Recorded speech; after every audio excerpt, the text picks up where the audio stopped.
Other houses chose dragons, krakens, and lions for their sigils. We Tulleys took the trout, that most terrifying of fish, especially when it leaps out of the water.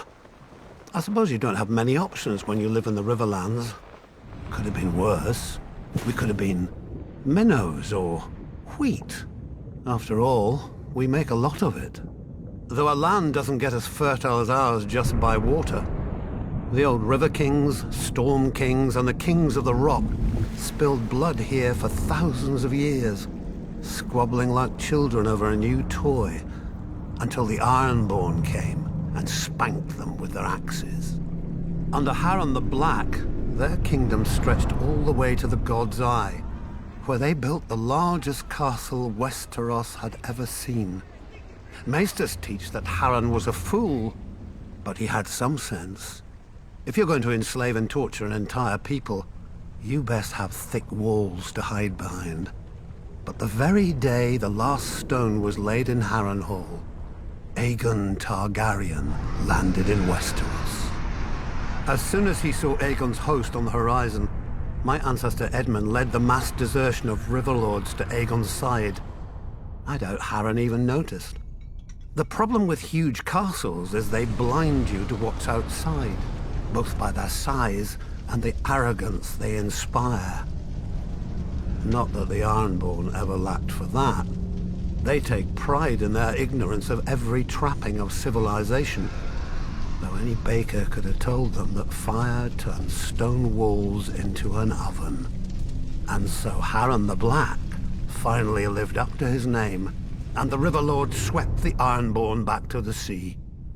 In return for Edmund's service, House Tulley was made Aegon's new Lord Paramount of the Trident, and all the other lords had to swear us fealty. But old habits die hard. The Riverlands are, and always have been, the middle child of Westeros, caught up in every fart from one lord at another. My ancestors knew that for the Tulleys to survive, alliances must be made. Our trout has swum up so many rivers over the centuries and leapt onto so many plates that it's a wonder half the realm's sigils don't have fins by now. Thus, every Tulley child is taught family, duty, honor. The Tulley words, and pains in the Tulley arse. When I returned from the War of the Ninepenny Kings, people called me Sir Brendan. But my older brother Hoster called me engaged. A great match with a very rich house, to be sure, but I just fought and killed a great deal of men and had no desire to be told when and whom to marry. I broke ties with him, earning the name Blackfish along with my personal sigil, a much more intimidating black trout. I was too stubborn at the time to realize that while other houses fight with swords, House Tulley fights with marriages.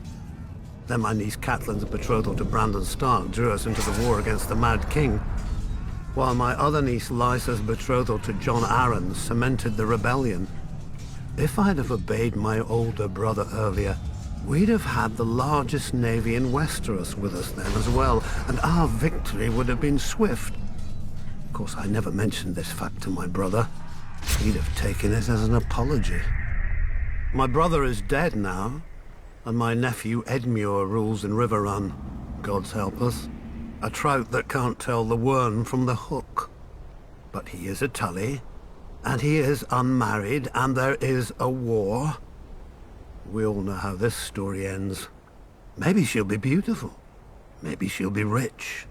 As long as she brings swords and men to House Tulley, she could look like the fish we hang all over Riverrun. He'll honor his duty to family and swallow it.